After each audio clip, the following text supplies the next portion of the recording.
के साथ मैदान जंग में आ जाओ उनके मुकाबले में।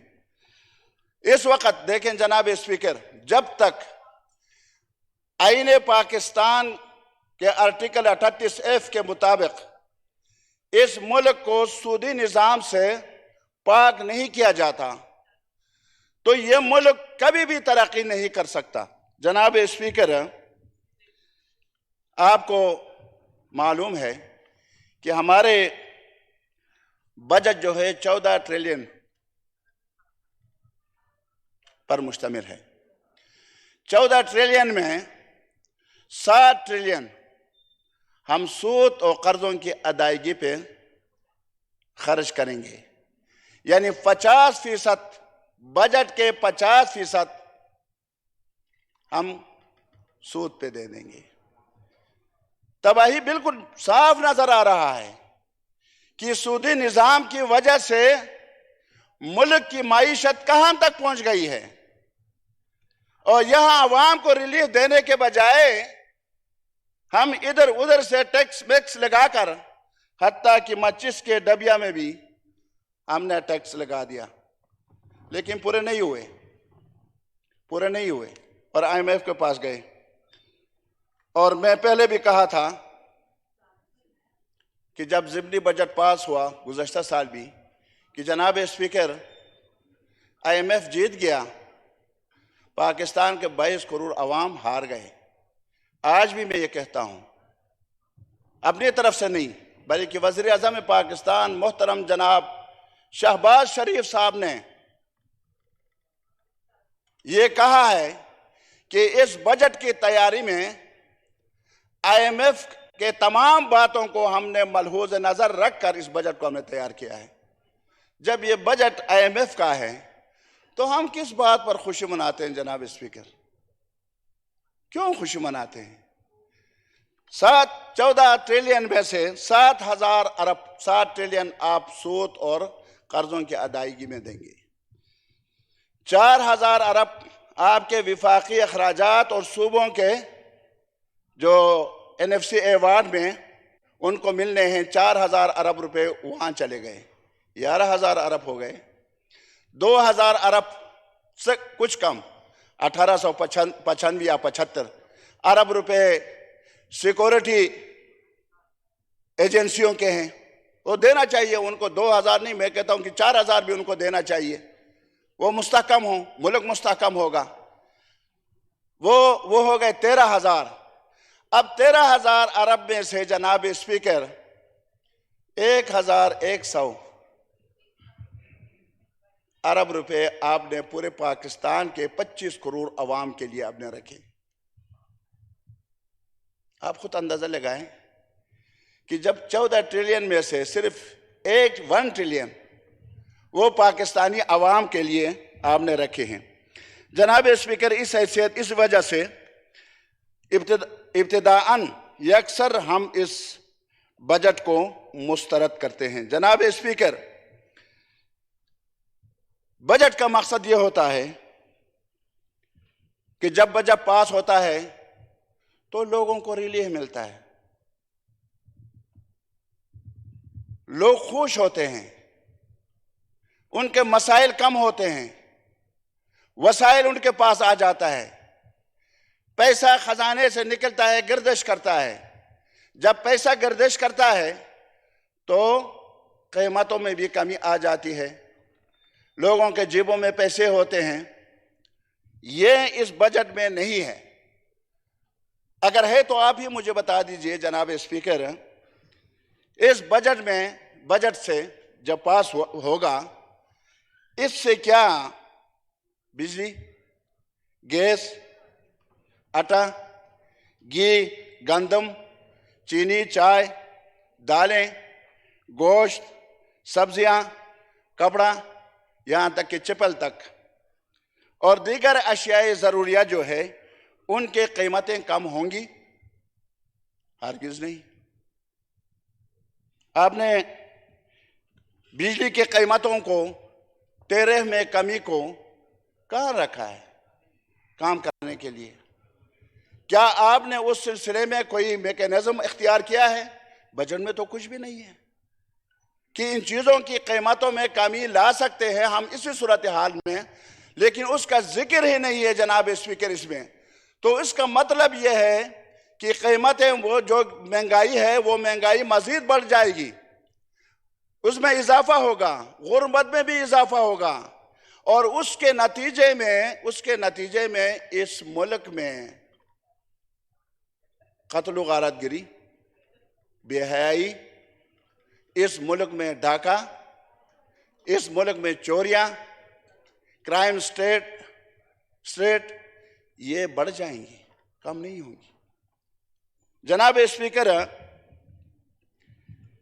इसके साथ साथ हमने एक चीज इसमें मामूली सी एक झलक खुशी की है।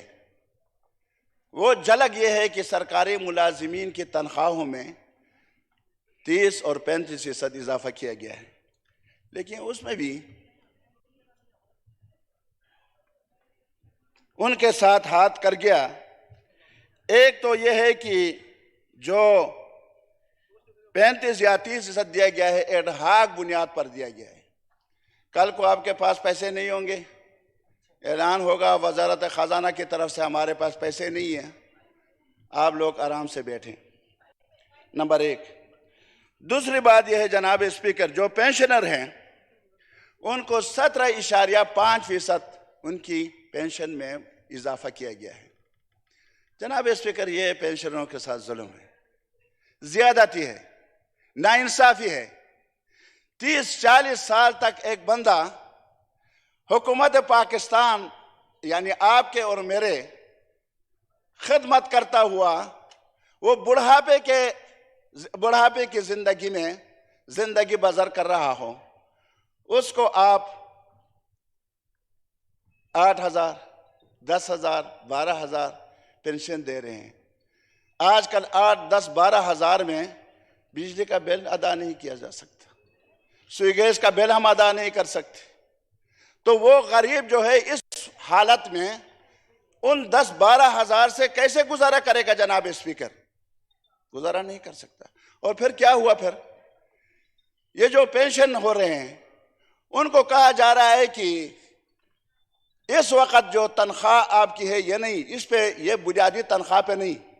जब आप वर्दी हुए थे 30 साल पहले, जिसकी तनख्वाह 8,000 थी, उस वक्त बुनियादी तनख्वाह 8,000 थी, उस 8,000 को आप आधा कर लें, 4,000 रुपये उनको मिलेगा। अब 4,000 रुपये से वो गरीब घर का बच्चों को सेहत की सहूलियात, तालीम की सहूलियात, अपनी जिंदगी को बचाने के लिए अद्वियात, खाना पीना रहना कहां से लाएगा? किस तरह पूरा करेगा? जनाब स्पीकर,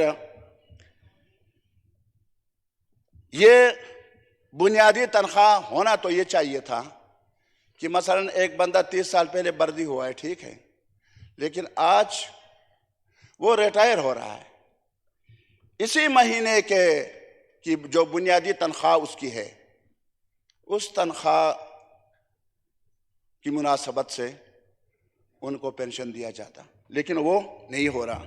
और मेरी तजवीज़ ये है कि इस पर असरनौ गौर भी किया जाए।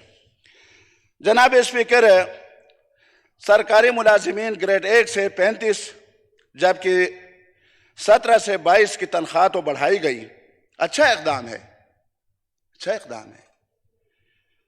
लेकिन जनाब स्पीकर, ग्रेड 20 से 22 के अर्दली अलाउंस 20, 21, 22 वालों को दिया जा रहा है, और जबकि 17, 18, 19 को इस अलाउंस से महरूम रखा गया है। क्यों? क्या वो 17, 18, 19 वाले वो काम नहीं कर रहे हैं? वो इस मुमलकत के मुलाजिम नहीं हैं, वो खदमत अंजाम नहीं दे रहे हैं, उनके बच्चे नहीं हैं, उनकी ज़रूरियात नहीं है, उनको क्यों महरूम रखा गया है? ये 20, 21, 22 वालों को इतना क्यों नवाजा गया है?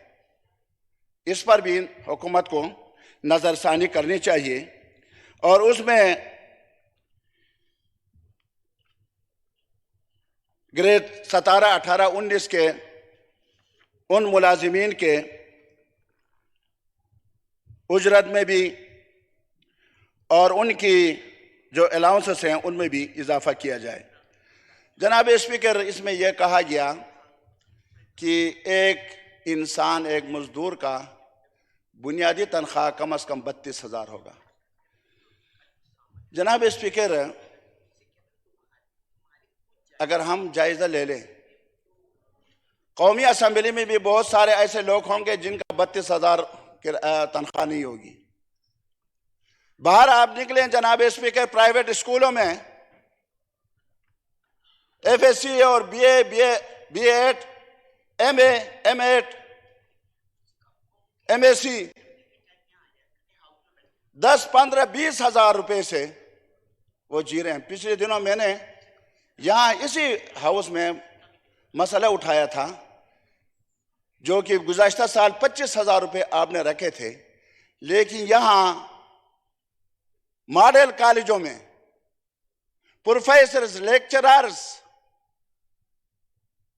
जो B.Ed, M.Ed, MA इंग्लिश वहां पढ़ाते हैं, उनको 20,000 रुपए माहाना दिया जाता है और वो आपने कमेटी के हवाले भी कर दिया है। जनाब स्पीकर, क्या हुकूमत अभी तक ये जो प्राइवेट सिक्योरिटी कंपनियां हैं, आप यकीन करें जनाब स्पीकर, 15,000 रुपए से 15,000, 12,000, 13,000 रुपए देकर लोगों को अपने साथ रख रहे हैं, लेकिन कोई पूछने वाला उनसे नहीं है कि हुकूमत ने 25,000 मुकर्रर किया, अभी तो आपने 32,000 मुकर्रर कर दिया, लेकिन उनसे कौन पूछेगा? सवाल कौन करेगा? इसको अमली शक्ल कौन देगा? इसको अमलन नाफिज करने के लिए कौन सा इदारा है? उस इदारे को हमें बता दें जनाब स्पीकर। कोई इदारा नहीं है। तो इस पर भी इसके बाद कम से कम अमल दरामद इस पर होना चाहिए। जनाब स्पीकर, अजीब बात यह है कि रेडियो पाकिस्तान के गरीब पेंशनर, वो सवाल भी मैंने यहाँ उठाया था, आपकी मेहरबानी थी कि आपने सवाल जल्द यहाँ कौमी असम्बली में टेबल किया, जवाब आया कि हम दे रहे हैं उनको, लेकिन वो लोग अब भी रो रहे हैं, अब भी रोडों पर हैं, अब भी एहतिजाज कर, कल भी एहतिजाज कर रहे थे, परसों भी एहतिजाज कर रहे थे। उनकी बकायाजात उनको अदायगी नहीं हो रही। मजीद अब क्या बढ़ाएंगे उनको? उनके पेंशन उनको नहीं मिल रहा। और इसी तरह आप ले लें, यहाँ हमारे रेडियो टेलीविजन, पाकिस्तान टेलीविजन के यहाँ जो साथी आते हैं, कवरेज करते हैं, पूरी दुनिया को दिखाते हैं और हुकूमत की कारकर्दगी को पूरी दुनिया में लोगों तक पहुंचाते हैं, अब उनको भी पेंशन से महरूम कर दिया गया है जनाब स्पीकर। उनको भी पेंशन से महरूम कर दिया गया। क्या ये मुलाजिम नहीं है? ये हुकूमत पाकिस्तान के अंडर नहीं है? क्या ये पाकिस्तान टेलीविजन कोई आसमान में काम करने वाली कोई कंपनी है? या इस जमीन में इस्लामाबाद में इसके हेड ऑफिस है? या इसके वजीर जो है यहां बैठती नहीं है? क्यों उनको पेंशन से महरूम किया जा रहा है? क्यों उनको जिल्लत की जिंदगी गुजारने पर बुढ़ापे में मजबूर किया जा रहा है? जनाब स्पीकर, ये पेंशन का हक छीन लेना ये जुल्म और ज्यादती है और आईन पाकिस्तान के खिलाफ है। आईन पाकिस्तान में आर्टिकल 8 से लेके 40 तक इंसान के बुनियादी हुकूक का जिक्र किया गया है, जो अल्लाह ने, अल्लाह के रसूल ने दिए हैं। वो हक उनसे न छीना जाए, उनको वो हक उनको दे दिया जाए और उनकी पेंशन को बहाल किया जाए। जनाब स्पीकर, यहाँ बेनज़ीर इनकम सपोर्ट प्रोग्राम बहुत अच्छा इक़दाम है। बुनियादी तौर पर जो काम बेनज़ीर इनकम सपोर्ट प्रोग्राम है, हम इसकी मुखालफत नहीं करते, लेकिन आप इस बात पे अंदाज़ा लगाएं कि इस वक़्त बजट में उसके लिए 4,500 अरब रुपए रखे गए हैं और पाकिस्तान में गुर्बत की जिंदगी गुजारने वाले तकरीबन 18-19 करोड़ अवाम हैं। 18-19 करोड़। बल्कि उससे भी ज्यादा हैं। और अब 3 महीने में एक खानदान को 8,750 रुपए बेनजीर इनकम सपोर्ट प्रोग्राम से दे रहे हैं। जनाब स्पीकर, आपकी तवज्जो चाहूंगा कि इस वक्त पेशावर में जो नान, जो रोटी बिकती है, आप यकीन करें, आप फूक मारे ना जी, वो यहां से आप तक पहुंच जाएगी वो रोटी, इतनी हल्की, और वो 20 रुपए में फरोख्त हो रहा है। 2 रोटी जो है बहुत मामूली बच्चे के लिए शायद काफी हो, लेकिन बड़े आदमी के लिए 10 रोटियां भी नाकाफी हैं। चलो हम 2 ही मानते हैं, 2 रोटी जोहर को, 2 शाम को, 4 हो गए, और 1 सुबह नाश्ते के, 5 रोटी हो गए। 5 रोटियों का कीमत हुआ 100 रुपया। आप इसको अंदाजा लगाएं कि एक फर्द 3 महीने में सिर्फ खुश्क रोटी खरीदे 9,000 रुपए उनके बनते हैं, और आप उनको 8,750 दे रहे हैं। यानी वो एक रोटी जो दिन को वो खाता है, उसकी कीमत भी आप उसमें उसको नहीं अदा कर रहे हैं। और आप कह रहे हैं कि हमने 93 लाख, ये लिखा है उसमें, 93 लाख खानदानों की किफालत कर रहे हैं। 93 लाख नहीं, 93,000 आप कहें, 93 लाख अफराद आप कहें, खानदान मत कहें। ये एक फर्द का सिर्फ एक रोटी का मसला हल हो गया, सिर्फ एक रोटी का, एक ही बंदे का। अब उस घर में 4-5 बंदे हैं, तो आप कैसे कह सकते हैं कि हमने खानदान को संभाला है, हमने उसकी किफालत की है, हमने बेनजीर इनकम सपोर्ट प्रोग्राम से उनको दिया है। चलो ये भी मान लिया कि 93 लाख खानदानों को आपने कर दिया, 1 करोड़ ये बन गए। सारे महकमों के जितने भी आपके महकमे हैं, इनको मिला के 2 करोड़ लोग जो हैं वो हुकूमत से और बेनजीर इनकम सपोर्ट प्रोग्राम से जो मुलाजिमीन हैं वो इस्तिफादा कर रहे हैं। बाकी आप बताएं कि इस वक्त 25 करोड़ ये पाकिस्तान की आबादी है, वो 23 करोड़ लोग क्या करेंगे? क्या रिलीफ उनको आपने दिया है? क्या गैस की कीमत में आपने कमी कर दी? क्या बिजली की कीमत में आपने कमी कर दी? क्या आटा, चीनी, चाय, गोश्त, सब्जियां, दालें, जो इंसान की बुनियादी जरूरियात हैं, क्या उसमें आपने कमी कर दी? फिर उन लोगों को क्या रिलीफ मिला?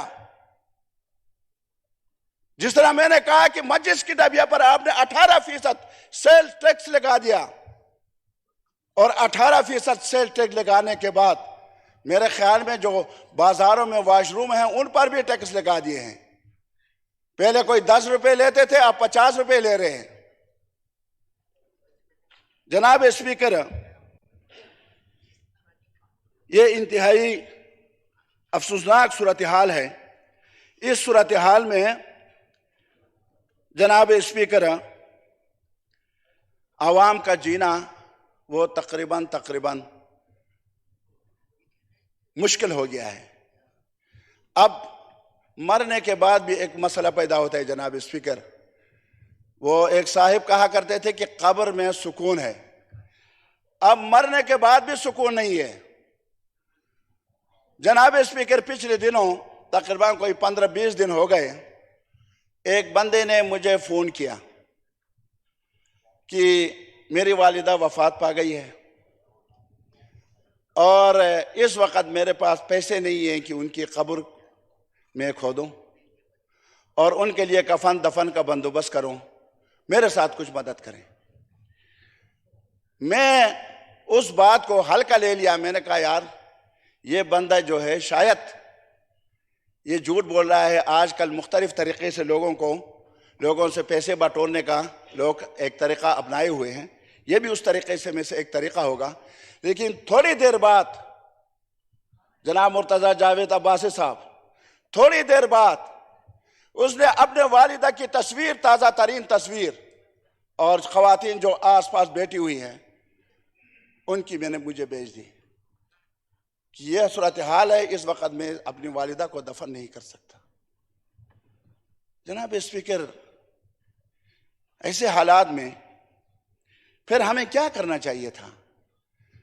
जनाब स्पीकर, यही नहीं करना चाहिए था कि लग्जरी जो गाड़ियां हमारे पास हैं, हमारे वज़रा जो अय्याशियां कर रहे हैं या जहाज़ों में हम फिर रहे हैं और रोज़ाना जो है हज़ारों नहीं लाखों लीटर तेल जो है हुकूमत के ख़जाने से जल रहा है, और आपके अफसर हज़रात जो हैं इस्लामाबाद में या पिंडी में बैठे हुए हैं और उनके बच्चे सरकारी गाड़ियों और सरकारी तेल के मज़े जो है वो मरी में लूट रहे हैं, वो किसी और सियाहती मकाम में लूट रहे हैं।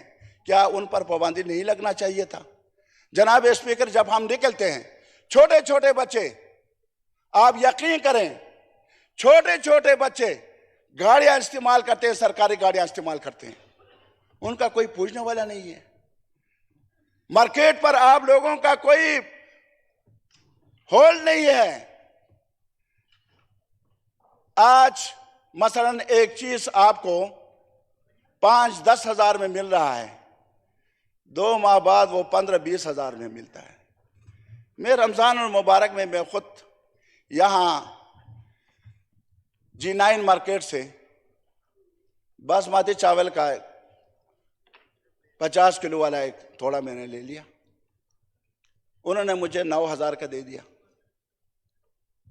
रमजान में मैं ले गया, अभी तकरीबन 3-4 दिन पहले दोबारा मैं वहां गया और इस नियत से गया कि वही चावल लेके अपने घर में ले जाऊं, सस्ता भी है, 180 रुपये का किलो मिलता है और इसको हम खर्च करें, क्योंकि हमारी जिस तरह यहाँ साथियों ने कहा कि तनख्वाहें, वो ये तनख्वाहों से हमारे तेल के अखराजात पूरे नहीं होते। जब मैं वहाँ गया, जनाब स्पीकर, अल्लाह हाजिर और नाजिर है, मैं इस कलमे के नामों के बिस्मिल्लाह के नीचे खड़े होकर कहता हूँ, वही चावल 13,000 रुपये 50 केजी था, अब 4,000 रुपये कैसे बढ़ गए? क्यों बढ़ गए? किसने बढ़ाया? कोई पूछने वाला है? कंट्रोल करने वाला है कोई? जब आपके इस्लामाबाद में यह सूरत हाल है, तो फिर चित्राल, जब यहां से आप एक चीज को बेचते हैं तो तिगना किराया उस पर मजीद चढ़ जाता है। अगर यहां 100 का कोई चीज पंजाब से मार्केट से यहां लाया जा सकता है, चित्राल जब पहुंच जाता है वो 1500 रुपये में पहुंच जाता है, तो फिर वहां लोगों का क्या हालत होगा चित्राल में? जनाब स्पीकर, इसी तरह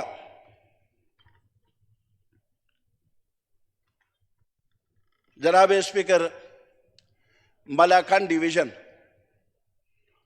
जिसको पाटा कहा जाता है साबिक, और इसी तरह कबायली अजला जिसको पहले फाटा कहा जाता था, अब जम अजला कहा जाता है। जब पाकिस्तान बना, जनाब स्पीकर, पाकिस्तान जब बना सन 1949 में एक कमेटी कायम हुई कि जो जो रियासतें पाकिस्तान के साथ इल्हाक करना चाहती हैं उनसे बात की जाए, उनके शराइत क्या हैं और किन शराइत की बुनियाद पर वो पाकिस्तान के साथ इल्हाक करना चाहते हैं। जनाब स्पीकर, रियासत चित्राल ने पाकिस्तान से इल्हाक का इरादा कर लिया और फिर उस वक़्त जनाब स्पीकर हुकूमत पाकिस्तान ने उनको तमाम टैक्सेस से छूट दे दिया और उसके साथ साथ हत्ता कि वहाँ के रियासत के मेहतर जो थे उनके अखराजात भी उनको देते रहे। सन 1975 में जनाब जुल्फ़िकार अली भुट्टो मरहूम के दौर में एक सदराती ऑर्डिनेंस जारी हुआ। उस सदराती ऑर्डिनेंस में जनाब स्पीकर ये कहा गया कि फाटा और पाटा को उस वक़्त तक तमाम टैक्स से मुस्तस्ना करार दिया जाता है जब तक मलाखन डिवीजन और आज़ाद कबाइल, इनके जितने भी अजला हैं, ये इलाके तरक्याती अजला की तरह तरक्की न कर सकें और जब ये इलाके तरक्की करके पेशावर, नौशहरा, मर्दान, चारसदा, पिंडी, दीगर शहरों की तरह उसके मसावी रोड सही हो, इंफ्रास्ट्रक्चर सही हो, स्कूल बने, कॉलेजेस बने, यूनिवर्सिटी बने। मुझे हैरानगी है कि एक यूनिवर्सिटी है, सालाना सिर्फ 200 मिलियन रुपए उसके लिए रखा जाता है। और यह हमारी तालीम, यूनिवर्सिटी ऑफ चित्राल, चाहिए तो यह था कि आप हर साल उसको 1-1 अरब रुपए दे देते, 1 अरब रुपए। लेकिन आपने इस साल क्या रखा है? 200 मिलियन, 20 करोड़। 20 करोड़ से क्या बनेगा जनाब स्पीकर? यूनिवर्सिटी चला सकते हैं आप? उनके जरूरियात पूरी कर सकते हैं? नहीं। इसी तरह हमारे रोड, आप यकीन करें, ये पिछले दिनों जो एक्सीडेंट हुआ, ये उसी वजह से हुआ कि जो काम 2012 में मुकम्मल होना था वो 2023 में मुकम्मल नहीं हो सका। जनाब स्पीकर, जनाब जुल्फिकार अली भुट्टो मरहूम के दौर में इस टनल पर काम शुरू किया गया। उस वक्त इसकी लागत 80 करोड़ रुपया था और बाद में 2005 में फिर उस पर काम शुरू हुआ। जो यहां मैंने मेहनत की, बार बार आवाज उठाई, मुशर्रफ से मुलाकात हुई, मीर जफरुल्लाह जमाली मरहूम, उनसे मेरी मुलाकात हुई। उन्होंने कहा कि आप मेंबरान को एतमाद में ले लें। सारे मेंबरान के साथ 2002 में 2003 के दौरान मैंने उनसे मुलाकातें की। अल्हम्दुलिल्लाह 2005 में उस पर काम शुरू हुआ। 2008 में मुशर्रफ के दौर में खुदाई उसकी मुकम्मल हो गई, लेकिन फिर उस पर डिले आया, काम बंद हुआ, फंड कहीं और मुंतकिल हो गए। नतीजा ये निकला कि 12 अरब रुपए में बनने वाला सड़क और टनल इस वक्त 46 अरब तक पहुंच गया है। ये पाकिस्तान के खजाने के साथ जुल्म नहीं है जनाब स्पीकर? और फिर जनाब स्पीकर, उस सदारती ऑर्डिनेंस में यह कहा गया कि जब तक इन इलाकों को तरक्की नहीं मिलेगी उस वक्त तक इन पर कोई भी टैक्स लागू नहीं होगा। और 2018 में कानून तब्दील की गई।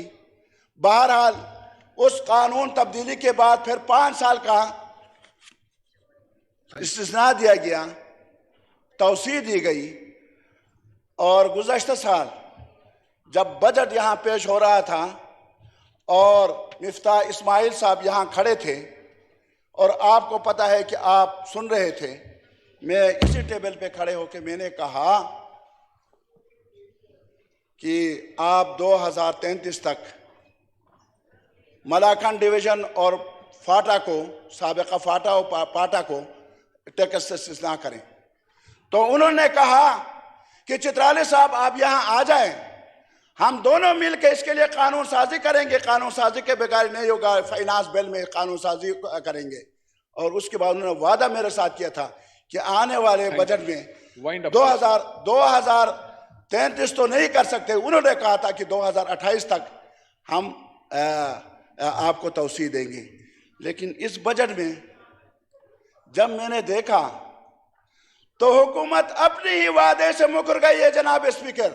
मिफ्ताह इस्माइल तो चला गया, कल जो है ना जी हमारे मौजूदा वज़ीर ख़जाना भी चले जाएंगे, लेकिन वज़ारत ख़जाना तो है, ये तो हुकूमत पाकिस्तान का इदारा है और ये आपके मातहत है। जब यहां से मेरे साथ वादा हुआ तो अब 1 साल की तौसीह क्या माना रखता है? क्या यह हमारे जख्मों पर नमक पाशी नहीं है जनाब स्पीकर? क्या ये मलाकंड के अवाम के साथ, ये साबिका फाटा के अवाम के साथ जुल्म अजीम नहीं है जनाब स्पीकर? ये क्यों हो रहा है जनाब स्पीकर?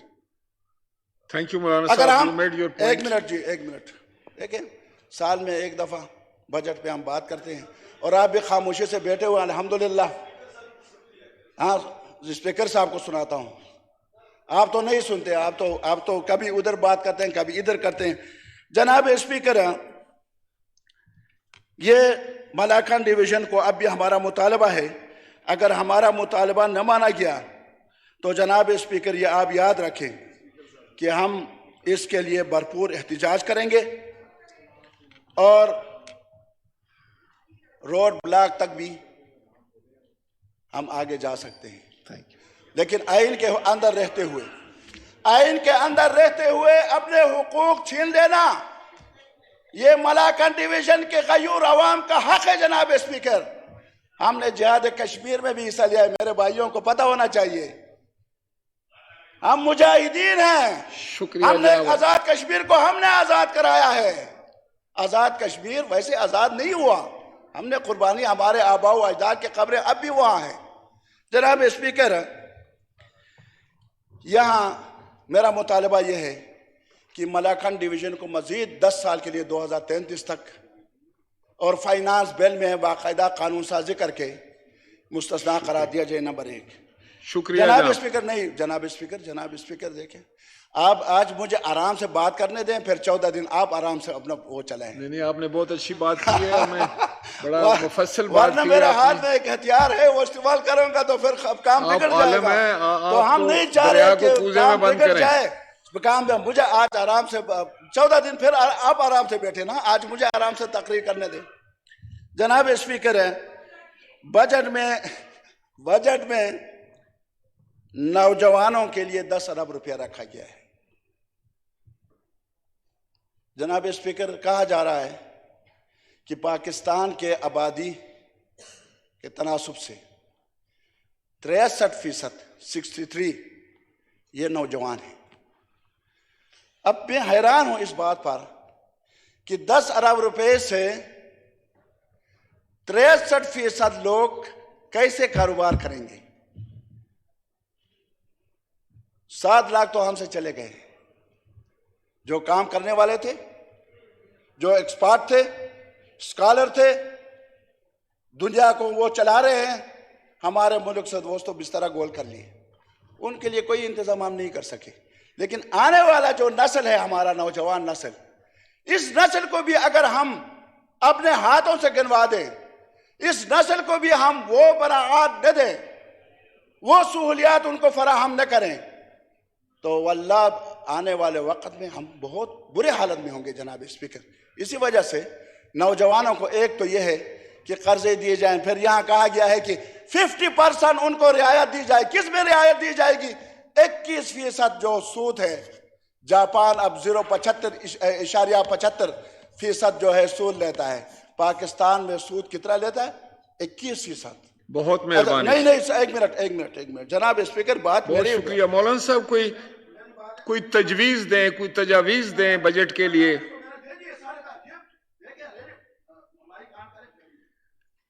मौलाना साहब को माइक ऑन करें ताकि ये वाइंड अप कर सके।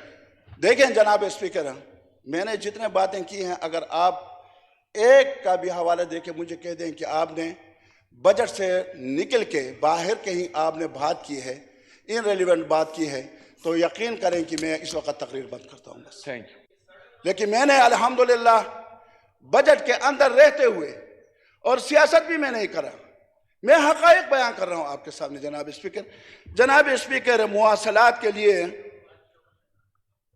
इन्होंने 161 अरब रुपए रखे हैं। लेकिन बात यह है जनाब स्पीकर कि 161 अरब रुपए में से कितने रिलीज होंगे? रिलीज भी होंगे या नहीं? आपके 2 महीने रह गए हैं। हम तो 12 अगस्त रात 12 बजे के बाद ऑटोमेटिकली बिस्तरा गोल करके इस्लामाबाद से निकल जाएंगे। तो 2 महीने में आप 161 अरब रुपए रिलीज कर सकते हैं? नहीं। जनाब स्पीकर, इसी तरह मैं अपने हल्के की बात कर रहा हूं। चित्राल रोड्स के हवाले से मुआसलात में अच्छा है कि पैसे तो रखे गए हैं, लेकिन जनाब स्पीकर फिर वही सवाल है, गुज़श्ता साल भी रखे गए थे, उससे पहले साल भी रखे गए थे, उससे पहले साल भी रखे गए, बल्कि 2018 से रखे जा रहे, लेकिन काम पूरा नहीं हो रहा। आप चित्राल चंदूर रोड ले लें, आप चित्राल गरम चश्मा रोड ले लें, आप चित्राल ओयोन बुम्बुरेद रोड ले लें, आप बुनी बुजुन रोड ले लें, आप लावारिटेन के अप्रोच रोड ले लें, कोई भी पाए तकमील तक नहीं पहुंच रहा, नाम नहीं ले रहा। उसकी वजह क्या है जनाब स्पीकर? किताब में तो लिखा जाता है, किताब में, लेकिन उसके बाद उसके सफ़े जो है वो बंद हो जाते हैं। वो फिर वज़ीर ख़जाना के भी नज़र नहीं पड़ती उस पर, प्लानिंग वालों का भी नज़र नहीं पड़ता, टेक्निक वालों का भी नज़र नहीं पड़ता कि इस चीज़ की हमने मंजूरी दी थी और इतना पैसे रिलीज होने थे, क्यों नहीं हुए, नहीं करते। जनाब स्पीकर, इस तरह ट्रांसमिशन लाइन के लिए कुछ पैसे रखे गए हैं। ये तकरीबन जनाब स्पीकर ये काम 2024 में मुकम्मल होना था। इस वक्त चित्राल में बिजली घर है, 106 मेगावाट का बिजली घर बना है, अगरचे इस वक्त उसकी पैदावार वो नहीं है। वहाँ ग्रेड स्टेशन है, 2 हैं, द्रोज में है, चित्राल मेरे गांव मेरे यूसी में है। उसके बावजूद भी मेरा अपना गांव इस वक्त तक बिजली से महरूम था जनाब स्पीकर। ये 2022 में बिजलियाँ में मिली, अभी तकरीबन 4-5 माह पहले। और हाल ये है कि सन 1993-96 सेशन में मेरे चाचा जान थे उस वक्त, नसरुल्लाह बाबर के जरिए से मोहतरमा बेनजीर भुट्टो साहिबा को उनसे दरख्वास्त की कि चित्राल में बिजली नहीं है, तो उन्होंने मंजूरी दी और तिमलगिरा से चित्राल 132 केवी ट्रांसमिशन लाइन बिछाई गई। लेकिन हमारे इलाके में बिजली नहीं थी और अब जाके हम बिजली जला रहे हैं। जनाब स्पीकर, अब हमारे वहाँ ओयोन, केसू, शीशकू, इसे उर्सून, अशरेत, अरंदू, गर्म चश्मा जो सयाहती मकाम है, बुम्बुरे जो सयाहती मकाम है, रुम्बूर जो सयाहती मकाम है, वहाँ बिजली नहीं है जनाब स्पीकर। अगर मौजूदा हुकूमत ये एक काम कर सकती है कि तकरीबन 1 अरब रुपए उसके लिए रखें, अगर ये 2 अरब रुपए कर दें और इसी साल वो पूरे के पूरे रिलीज भी हो जाए, तो 2024 में ये इलाके भी बिजली की नियामत से इस्तिफादा कर सकेंगे। जनाब स्पीकर, चित्राल सयाहती मकाम है, बहुत अहम जगह है, और वहाँ जो चित्राल शांदूर रोड उसको उखाड़ बिछाड़ कर वो जो सत्यानाश कर दिया गया है। पहले पक्का रोड था, अब इन्होंने तामीर के बहाने गुज़श्ता साल उनको उखाड़ दिया। अब वहाँ अतराफ में लोग घरों से हिजरत करने पर मजबूर हैं जनाब स्पीकर। बच्चे, बूढ़े, मरीज, खवातीन 2 घंटे में पहले चित्राल से बुनी पहुंच जाते थे, अब 5-6 घंटे लगते हैं और हुकूमत को गालियां भी देते हैं, मुंतखब नुमाइंदों को भी गालियां देते हैं। जनाब स्पीकर, इसका कुछ मुदावा होना चाहिए। आप रूलिंग दे दें आप कि चित्राल के ये चित्राल शांदूर रोड पर फौरी तौर पर पैसे भी रिलीज किए जाएं, काम शुरू किया जाए और बिजली के जो ट्रांसमिशन के मंसूबे हैं उनको पे तकमील तक पहुंचाया जाए। शुक्रिया, जज़ाकल्लाह, मैं आपका मशकूर हूं। बहुत शुक्रिया, थैंक यू मौलाना अब्दुल अकबर चित्राली साहब। जनाब मौलाना मोहम्मद अनवर साहब।